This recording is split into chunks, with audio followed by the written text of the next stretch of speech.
Hello, can you hear me?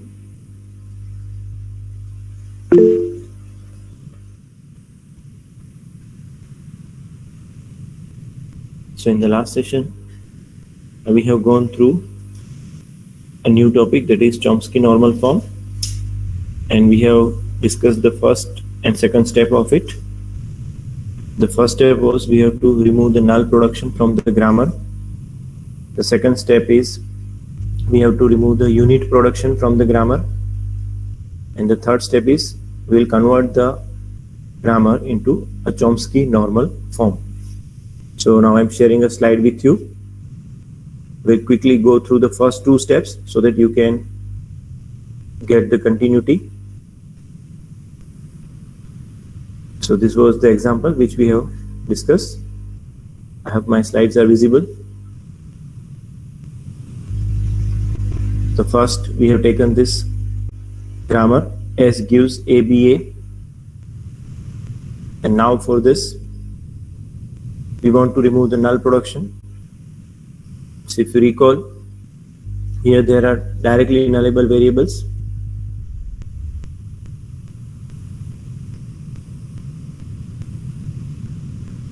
That is A gives null and B gives null, if you can recall. So when we put null for this capital A, we are getting capital A gives small a capital A or A. And for capital B, we are getting small b capital B or small b.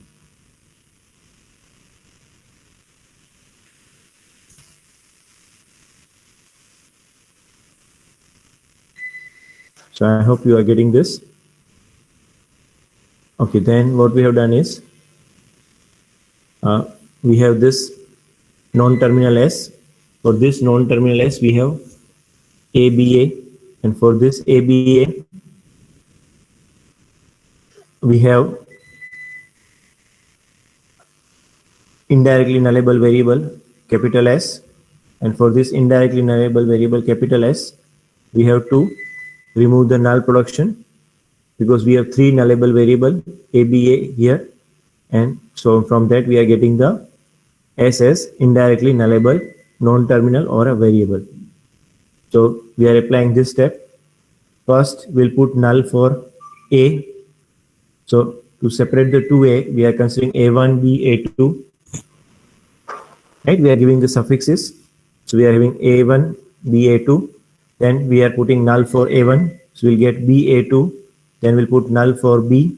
We'll get A1, A2. And then we'll put null for A2. So we'll get A1B. Then we'll put null for two symbols. So to put null for two symbols, or we can say we'll put null for two nullable variables or two nullable non-terminals at once. We are getting, if you put null for A1B, we'll get A1, A2 only. If you put null for BA2, we'll get A1. If you put null for A1, A2, we'll get B. This is how we get the new production rules for non-terminal S. Then we'll remove the suffixes. So as we remove the suffixes, we'll get ABA, BA, AB, AA, BNA. This is what we'll get as a result of this. Clear? So now this is our new production for non-terminal S. Now what we have is we are removing the unit production. So as we know that unit production means the production which is an unnecessary step in the derivation of the string. So to remove the null production, unit production from S, we have to write S gives A. Instead of that, we'll write S gives small a capital A or small a. Replace the non-terminal A with both its alternatives. Similarly, we'll replace the production rule S gives B with both of its alternatives, B or small b capital B. So up to this point, if you can recall, we have done in the last lecture. So I hope these two steps are clear. How we remove the null production and how we are eliminating the unit production from the grammar. So now we have the third main step, which is very simple. Any production rule in a Chomsky normal form has only two representation. On the left hand side, we have a single non-terminal. On the right hand side, we have either a single terminal or we have two non-terminals. This is the Chomsky normal form. That any production rule on the left hand side has a single non-terminal because it is a context-free grammar. On the right hand side, we have either two non-terminals or we have a single terminal symbol. If our production rule is not in this form, we have to convert our production rule into this form. So now to achieve that goal, we'll add the non-terminals. So here XA, this XA is a new non-terminal, and XB is also a new non-terminal. So XA gives small a. We'll take a new non-terminal X suffix A. So XA gives small a, which is a new non-terminal and new rule, and XB, which is a new non-terminal, gives B. So XB gives B is a new rule. So now we'll rewrite the production rules in this form. So now we'll write capital A gives XA, capital A, and capital A gives small a, because capital A gives small a is already in a Chomsky normal form. Capital A gives small a is already in a Chomsky normal form, non-terminal and terminal. But the first rule, capital A gives small a, capital A, is not as per the Chomsky normal form. So we'll write as capital A gives XA, capital A. Similarly, in the second production rule, capital B gives small b, capital B, or B. So capital B gives small b is already in a Chomsky normal form. But the second one, the capital B gives small b, capital B, that is not in a Chomsky normal form. So we'll rewrite as capital B gives XB, which is a non-terminal, and capital B. So capital B gives XB and capital B. So this is how we'll convert this into a Chomsky normal form. So now here you can see that we have to convert all the alternatives of S which are not in Chomsky normal form into that form. So S2 small a, it is in a Chomsky normal form. S2 small b is also in a Chomsky normal form. S2 capital AB, it is also in a Chomsky normal form. S2 capital BA is also a Chomsky normal form. S2 capital AA, it is also in a Chomsky normal form. So green color indicates the rules which are in a Chomsky normal form. Then we have a production rule, S gives small a, capital A. So now this small a, capital A is not in a Chomsky normal form. So we will rewrite as XA, capital A. We will rewrite as XA, capital A. Similarly, small b, capital B. This small b, capital B is not in a Chomsky normal form. We will write as XB, capital B. So now if you look at the first rule, which is very crucial, S gives ABA. Now S gives ABA is not in a Chomsky normal form, as there are three non-terminals. As there are three non-terminals over there. So now we have to convert that into a form so that we'll get two non-terminals at most. Or we can say exactly we will get two non-terminals in the rule. So we'll write as S gives first A as it is, capital A, and we'll introduce a new non-terminal X1. We'll introduce a new non-terminal X1. So we'll write S gives capital A X1. S gives capital A X1. Now for X1, we'll write as BA. For this X1, we'll write as BA. So now you can see that all the production rules are in a Chomsky normal form.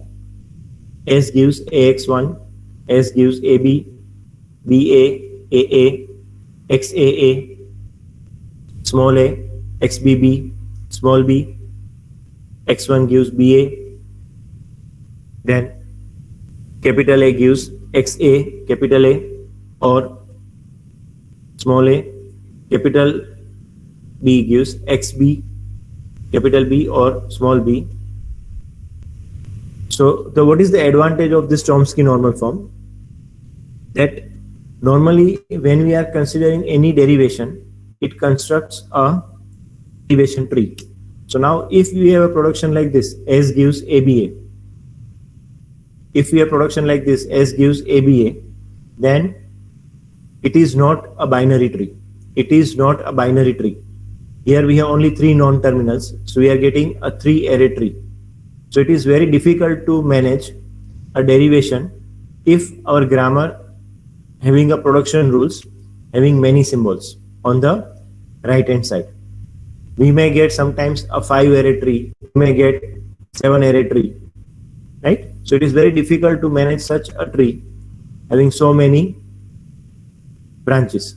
So the purpose of Chomsky normal form is we'll convert a grammar production so that we have only 2 non-terminals or we have a single terminal. So what is the advantage? That we will convert each rule into a binary tree. So when you perform a derivation process, we have only 2 branches, either a left branch and a right branch. We don't have more than 2 branches. So it is very easy to construct that tree. It is very easy to manage that tree, and also it is easy to find out the number of steps required. Because when you consider this kind of grammar, you can easily identify the number of steps required to derive the string. You can easily tell that if I have a string with 3 elements, then the number of steps will be only 2. If I want to derive any string with 3 elements, the number of steps will be only 2. Right? If you apply 2 steps, definitely you will get a string 3. Now there is one query from Priyank. In second step, we remove unit production to reduce the indirection, and here we added. And what are uses of removing in the step 2? Definitely, what is the advantage? That in the step 2, right? Here you can see that S2A, we have capital S to capital A. So what will happen? That capital S to capital A is a indirection.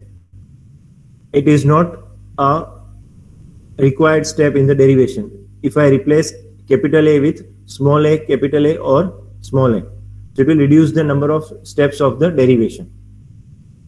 So the same thing is here, you can see in the final answer. Right? We have same thing in the final answer. Okay, so why we are converting this grammar into a Chomsky normal form? So that we have a binary tree at every step. And also we can count the number of steps, because a length 3 string will have only 2 derivation steps. Because you can see that in 2 steps you will get 3 elements as a leaf node. In 2 steps you will get 3 elements as a leaf node. Suppose here I want to derive ABA string. Then what I will do? I will start with S. Then I will select A, X1. Now I can directly convert this capital A into a small a because I have a rule. So A, X1, right? And now X1, if I represent this in the form of a tree, you can see that X1 having only BA, so we'll get A, B, A. Right? So you can see that we have 3 elements. And now we'll replace capital B with small b, and we'll replace capital A with small a. So only the number of steps required we can calculate through this easily. To represent in the form of a tree, it will be a 2-step process. You can easily see the answer in 2 steps. Right? And last step will be the leaf node. So basically you can find the number of steps of the derivation.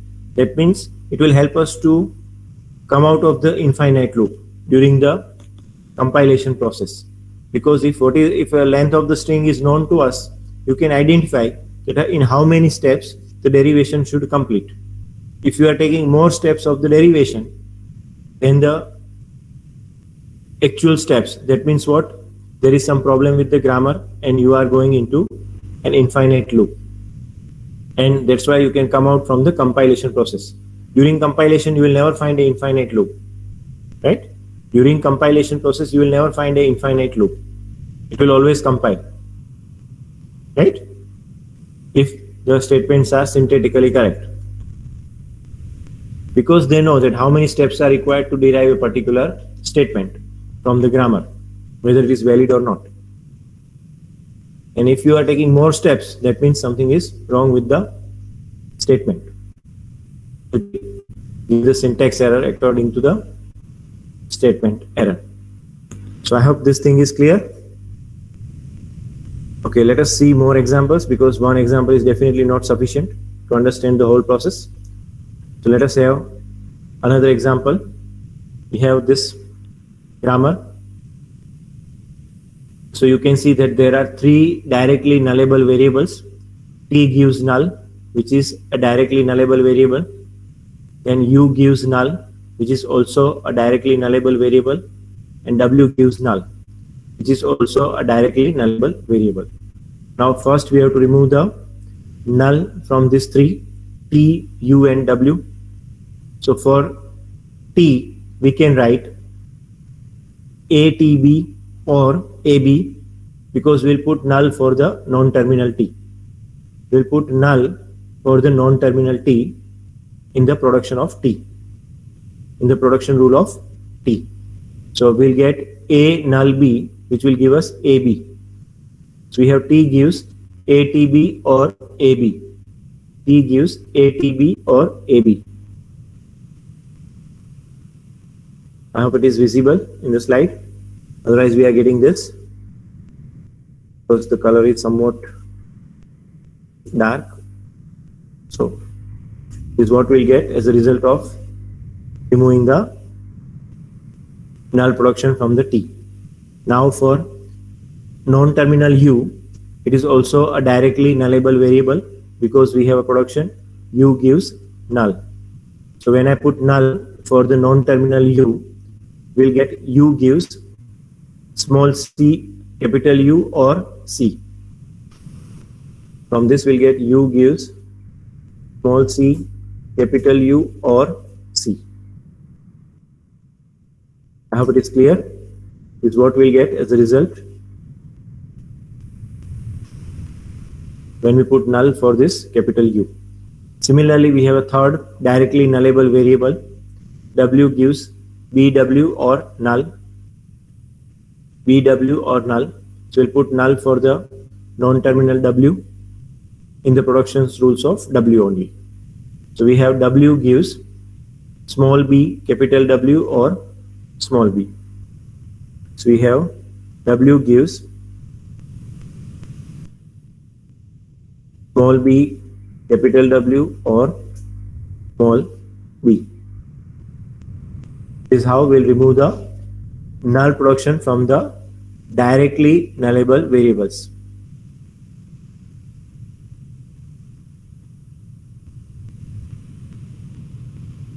Okay, if we have a null production, definitely it will be removed directly. If we have production like this, U gives null, it will be removed directly. Here it is the case, also you can see. Right? Okay, if we have this, so it's equivalent if we write C, U or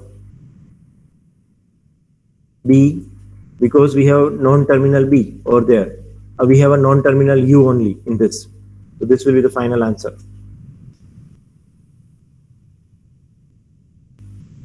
I hope the query is resolved, user. Right? Because we have to put null for the non-terminal U. Right? Because we are putting null for the non-terminal U. So we'll get CU or B or C when we put null for the non-terminal U. So now we have to check for indirectly nullable variables, the second part. This is, we have talked about a directly nullable variable. So T, U and W are directly nullable. Now V is also a nullable variable. Is it clear? V is also a nullable variable. The reason is we have V gives W. We have V gives W. We have a production rule. V gives W, as you can see here. And W is a directly nullable variable. So V is a nullable variable, which is indirectly nullable. Similarly, in S, we have V. So S is also a directly nullable variable.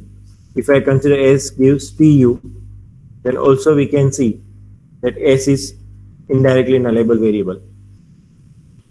So we have V and S. They are also indirectly nullable variable. So now when we remove the null from a non-terminal V, because it is indirectly nullable, what we'll write? A, V, C, then AC and W. This is what we'll write, because we know that V is a indirectly nullable variable. The non-terminal V is an indirectly nullable variable. So this is what we'll write for V. Similarly for S, we have to write. Now for S, if we write is TU, then V is nullable, so we can remove that later on, not now. If you put null for V, it will give you nothing. So then we have T as nullable. So if I put null for T, we'll get U. If I put null for U, we'll get T. This is what we'll get as a result of removing the null productions. So here you can see TU or V or U or T. We have 4 options. TU and V as it is first. TU and V as it is. Now we'll put null for V, so we'll get nothing. Now T and U, 2 are there. So one by one we'll put null for T and U. We'll get U or T. Similarly in non-terminal V, we have a variable W as null. So it will be as it is initially. And for null V, we'll put AC. So this is how we'll get the grammar after null production. So you can see that these are the new rules: S, V, T, U and W. Now we have to work on these new rules: S, T, U, V, W. Yes. Is there any query? Definitely this needs a practice. This is the example, a Chomsky normal form. It is something which needs a practice. Otherwise, you will make a mistake. And if you will make a mistake in any one step, if your null productions are incorrect, your unit productions will be incorrect, your Chomsky normal form will be also incorrect. So if you make a mistake in any step, all the other steps after it will be incorrect. Okay, any query in this? Yes, is there any query?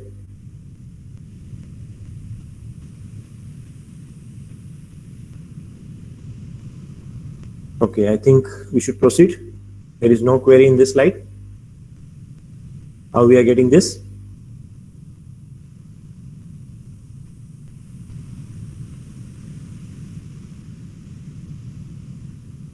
Okay, now if you put null for 2 variables, it is TU only, and it will give you null. So here there is no need to put null, right? Because there are no such rules other than S gives TU. There is no another rule other than this, where you can put null together.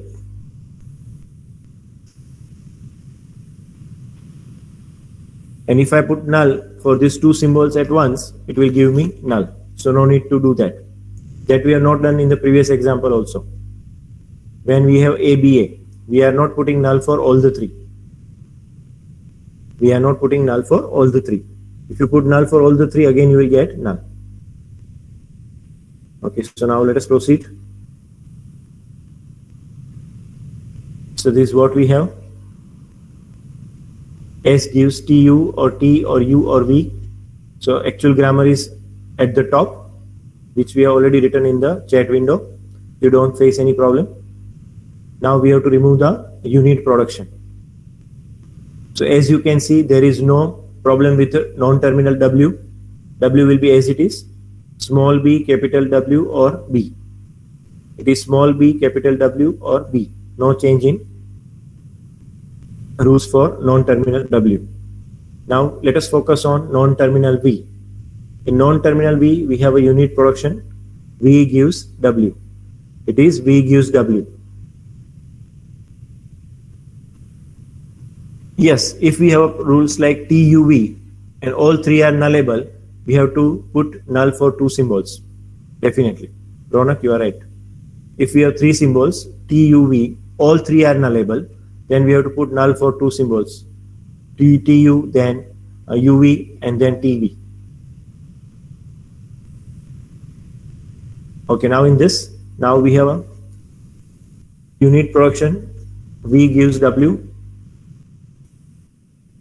So we have to replace all the alternatives of W with non-terminal V. Right? We have to replace all the alternatives of W in the non-terminal V. So now we'll get this, as you can see in the slide. V gives A, VC or AC or BW or B. I am putting both the alternatives of W into non-terminal V. Now in case of non-terminal U, there is no unit production. In case of non-terminal T, there is no unit production, so it will be as it is. Now for S, I have to replace S gives TU, it will be as it is. Then S gives T. So for non-terminal T, I will put all the alternatives. For non-terminal T, I will put all the alternatives. So I will write ATB or AB. I will write ATB or AB. Then I have non-terminal U. So for that non-terminal U, I will write small c, capital U or C. Small c, capital U or C. Then we have a non-terminal V. So for non-terminal V, we'll write AVC, AC, BW or B. It is AVC or AC or BW or B. So this is how we'll get the new grammar rules in which there is no unit production. There is no unit production in this. So I hope this step is clear.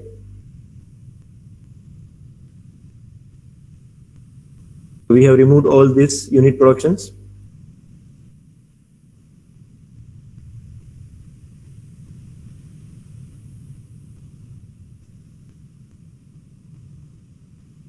We still have S gives TU because it is not a unit production, so it is a useful rule. It is not an extra step in the derivation. It is not an extra step, unnecessary step. It is a valid production. S gives TU. Because we are not replacing just one variable with another variable. We are not replacing one variable with only another variable.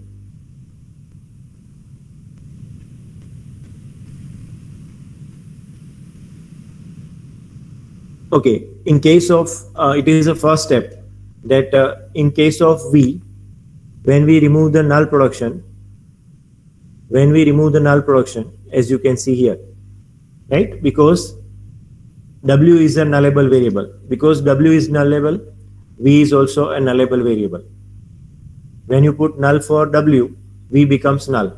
So when you get V becomes null, you have to put null for V in all the alternatives of V.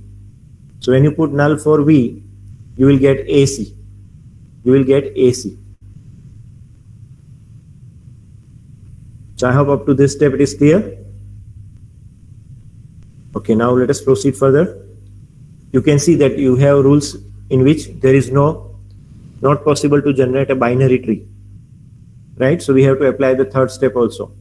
Here you can see that we don't have a binary tree possible for some production rules. So we have to rewrite this into a Chomsky normal form. So now we'll take three new non-terminals. X gives A, X B gives B, and XC gives C. We'll take three new non-terminals. XA gives A, XB gives B, and XC gives C. Now one by one we'll check the rules. So we'll start with W. Let us start with W first. So W gives small b, capital W, or B. So this will convert into W gives XBW or B, the last rule.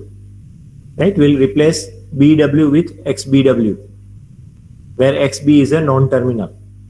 We'll replace BW with a XBW, where XB is a non-terminal. Then we'll go for,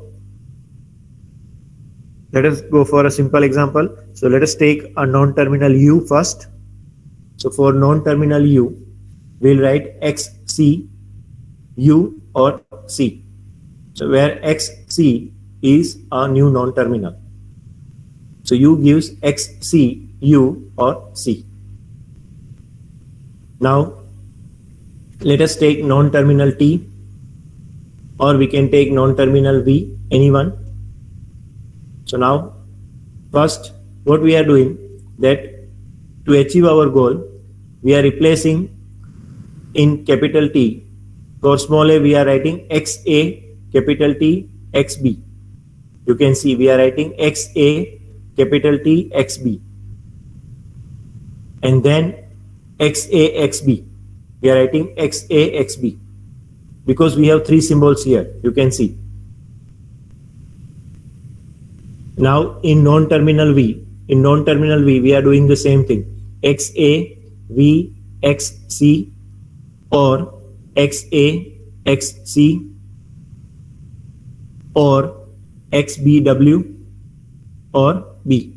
So you can see in all the rules where we have terminal symbols. So when we have two or more symbols as terminals, we are replacing that with a corresponding non-terminal. Also in the first rule, you can see we have ATB, so we are writing XATXB. For AB, we are writing XAXB. Then for AVC, right? So whenever there is a terminal, we are writing with this, right? Two or more symbols, right? So XC or U. Then C will be as it is. Then XAVXC. Then for AC, we are writing XAXC. For BW, we are writing XBW. And last we have B. This is how we'll rewrite the rules, where we'll put XA, XB and XC, right? We'll put XA, XB, XC. Now one by one we have to take the production rules, and we need to check that if it is not in a Chomsky normal form, we have to convert into a Chomsky normal form. So now we'll take the first one, XATXB, because it is not in a Chomsky normal form. XATXB, it is not in a Chomsky normal form. So for that we'll write XA, and we'll take a new non-terminal Y1. We'll take a new non-terminal Y1. And for Y1 we'll write TXB. For Y1 we'll write TXB. So now you can see that both are in a Chomsky normal form. XA Y1 and Y1 gives TXB. Both are in a Chomsky normal form. Now as we proceed further, we are getting another rule which is not in a Chomsky normal form. XAVXC. XAVXC. So to convert that into a Chomsky normal form, we'll write XAY2. We'll write XAY2 and for y2 we'll write vxc. For y2 we'll write a rule vxc. Now if we proceed further, all the other production rules of non-terminal S are in Chomsky normal form. So now we'll go for a non-terminal T. So any query in this?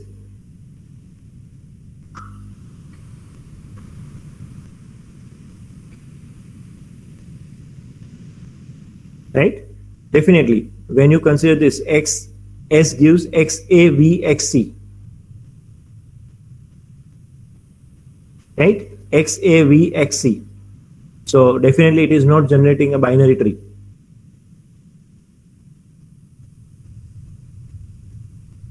Right? So when we have, the main purpose of Chomsky normal form is that we must have either a two non-terminal or there must be a single terminal to simplify the derivation process.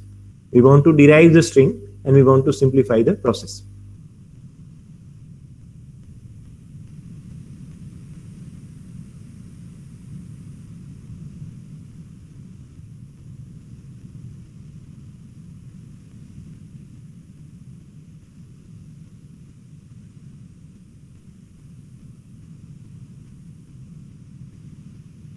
Here, so now you can see that here we have a non-terminal T. For non-terminal T, and this one, that why we are converting AB into XAXB. So it is just to have a common procedure. Ideally there is no need to do that, right?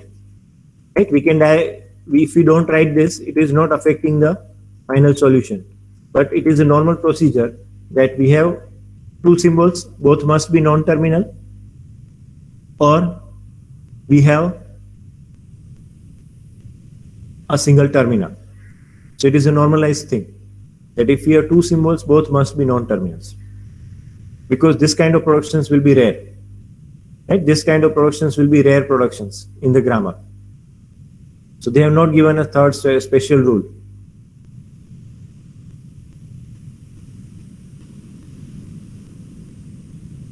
Yes, we can write this.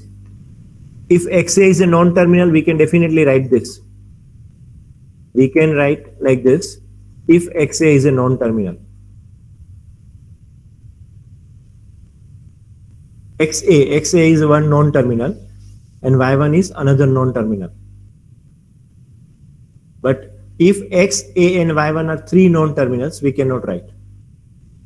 It will create a complex tree, which is difficult to manage in the parsing process, in the derivation process of the string.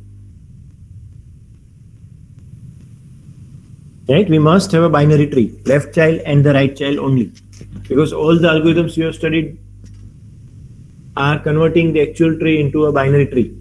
That is the main goal. Right? We always want a height balanced tree so that derivation will be simple. If the tree is left heavy, we'll try to balance it. So our goal is only that. We want a binary tree, and later on you can do a balancing to have a better advantage. Okay, so now let us go to the production, that is T. So T having again three symbols, three non-terminals, XA, T and XB. So again we'll convert this into a new rules. So we'll write XA Y3. We have XA Y3, and for Y3 we'll write TXB, and we'll write TXB. Also keep in your mind that always we have to take a new non-terminal. Always we have to take a new non-terminal. The reason is, if you use the same, if you reuse the non-terminal, there may be a chance it will change the meaning of the grammar. If you reuse the non-terminal, there is a chance that it will change the meaning of the grammar. So for every new non-terminal, we have to take a new symbol. So when we are talking about a non-terminal T, we'll use new symbols always.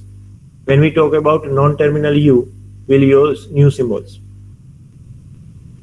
Okay, now for V, we have XA, VXC, XA, VXC, which is not in a Chomsky normal form. we'll write XA Y4. We'll write XA Y4, and for Y4 we'll write VXC. You can see that Y2 is also VXC and Y4 is also VXC. Right? Observe this thing. Y2 is also a VXC and Y4 is also the same, but still we are using a different symbols because they are linked with two other symbols, right? Because Y4 is linked with non-terminal V and Y2 is linked with non-terminal T.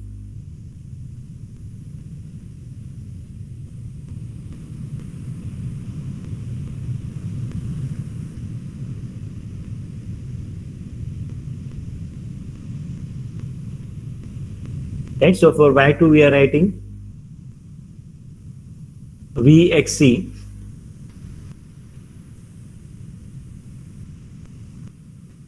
and for Y4 also we'll write VXC because we are using a new non-terminal. Y2 is linked with non-terminal T and Y4 is associated with non-terminal V. Yes, there is one query from user. Can we have T gives Y3XB where Y3 gives XAT? So I'm not getting that question. User, can you elaborate your question? What you want to ask? In the derivation process, definitely we'll replace Y3 with XAT. When you do some derivation, suppose we have some derivation like this, S gives T, let us say T XC, and then just I'm writing random derivation. For T we have Y3 XB and C XC. Then again we'll replace this Y3 with XA T, then XB, then XC.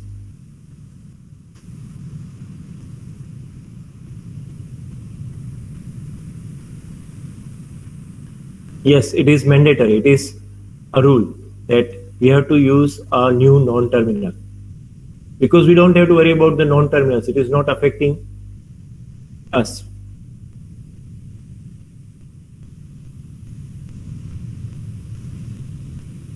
Right, so always we have to generate a new non-terminal for new non-terminal. When you shift from S to T, you have to use new non-terminals. When you shift from T to U, you have to use new non-terminals. When you shift from U to V, again we have to use new non-terminals.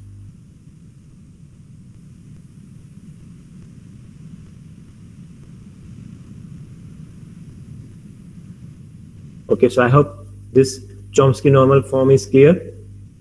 How we are getting this? Still you have lots of doubts. We have one more example. It is very interesting. You can see S gives SS or within parenthesis S or null. S gives SS or within parenthesis S or null. Now when we want to put null, what you will get?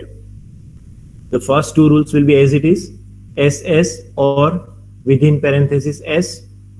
Now when I put null for the first S, you will get only S. When I put the null for the second S, again you will get the non-terminal S. Also I will put null in the second rule. So when I put null into a second rule, I will get opening and closing parenthesis. I will get opening and closing parenthesis. So this is how we'll eliminate the null production from this grammar. Is this clear?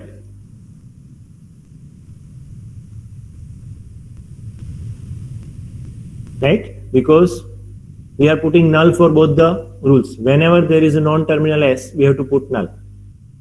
So for SS, we are putting null. So we'll get S gives SS or S or S. But don't need to write two times the same rule. Similarly, when we put null for within parenthesis S, we have only parentheses, opening and closing pair of parentheses. So this is how we'll eliminate the null production from the grammar. Okay, is it clear? Then we can proceed further. Yes, any query in this?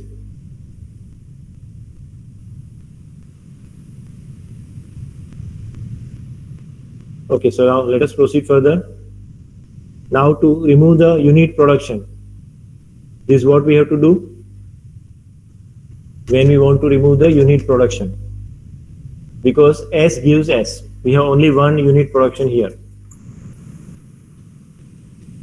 Right? So if I want to remove this, I have to replace S with all the alternatives. I have to replace S with all the alternatives. So it will not add any new production. It will not add any new production. Is it clear?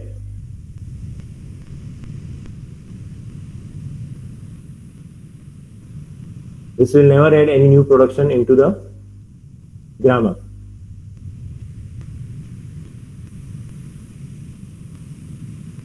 That's why we are doing so many examples, so that you can understand the procedure very well. Okay, so next step is we have to convert this into a Chomsky normal form. So can you tell which are the terminal symbols here? Which are the terminal symbols here? Can you identify?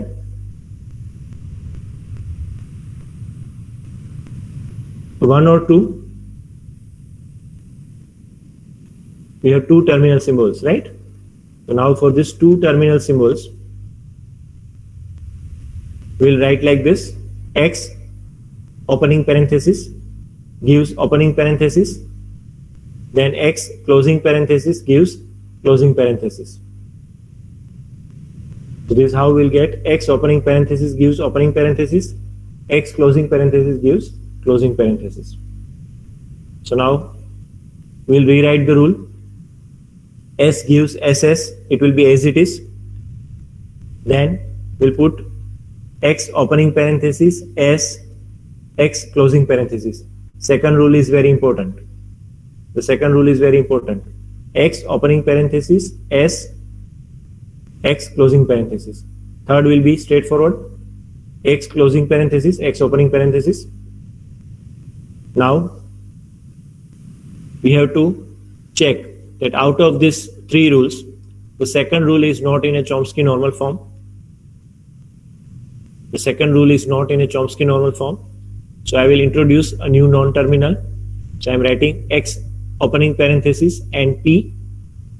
It is X opening parenthesis and P. And for this capital P, we'll write S, X closing parenthesis. For capital P, we'll write S, X closing parenthesis. I hope this step is clear. After two examples, I think there is no query in this step.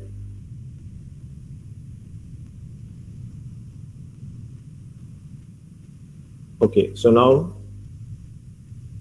what are the advantages of Chomsky normal form? Let us summarize all the advantages. So there is no practical significance of null when we want to derive any string from the grammar.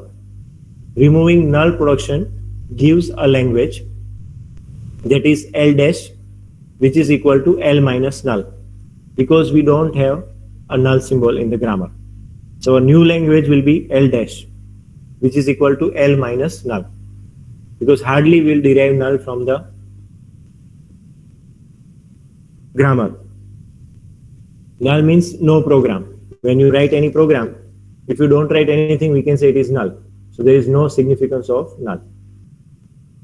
Okay, then keeping unit production is an extra step, an unnecessary step when we want to generate a string. Right? So if we keep a unit production, it is an extra and unnecessary step when we want to generate or derive a string. It is an extra step which is not required. It will consume the compilation time. The third one, which we have also discussed, Chomsky normal form converts your grammar into a binary tree from M-array tree representation. So as we have discussed, a Chomsky normal form converts grammar representation into a binary tree from M-array tree representation. It is possible to count the number of steps required to derive the actual string from the grammar. So when you consider a grammar, we can derive the actual string from the grammar, and we can count the number of steps required to achieve the goal. Okay, so for practice, this is one of the example which is given in the exercise of your book. You can convert this into a Chomsky normal form. Can you identify which are the nullable variables? Which are the nullable variables?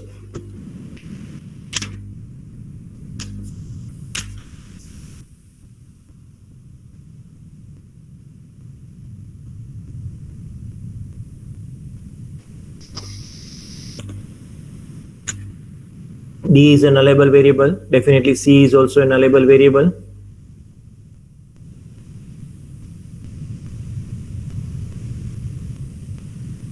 A is also a nullable variable. C, D, A. Yes, S is also a nullable variable. So we have 4 nullable variables. D is directly nullable variable. C, A, and S are indirectly nullable variables. So you can try by yourself. So regarding the syllables, right? On my side, it is 6.1, 6.2, 6.3, and 6.6.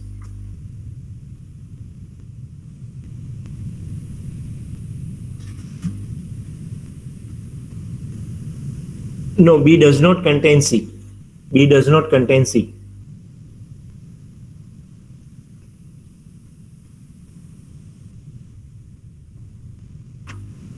And regarding the theorem part from the book,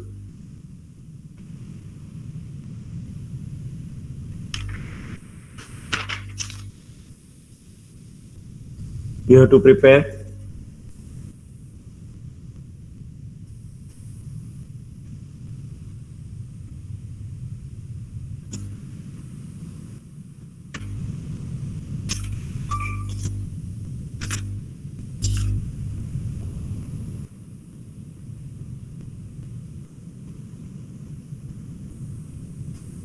we have all discussed all these things, so don't have to worry.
So I hope the syllabus is clear in my portion.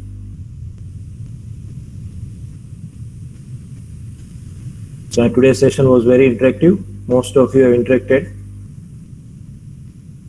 And I hope there is no query in the syllabus, right? I have written the complete syllabus in the chat window. You can refer to it. Right? We have these topics 6.1, 6.2, right? Then we have 6.3 and 6.6, right? So you just check. We have 4 topics: 6.1, 6.2, 6.3, and 6.6.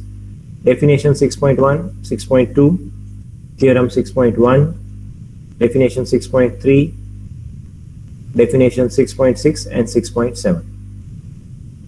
So I hope you have the syllabus, right? One small topic is left, which we'll cover in the third session, right? We have one small topic, that is 6.4, which is in the syllabus. So 6.4 topic, which is a small topic of half an hour, will be covered in third session.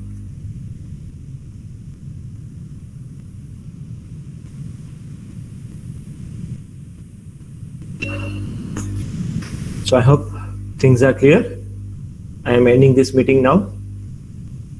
If you have any query, you can ask related to syllabus.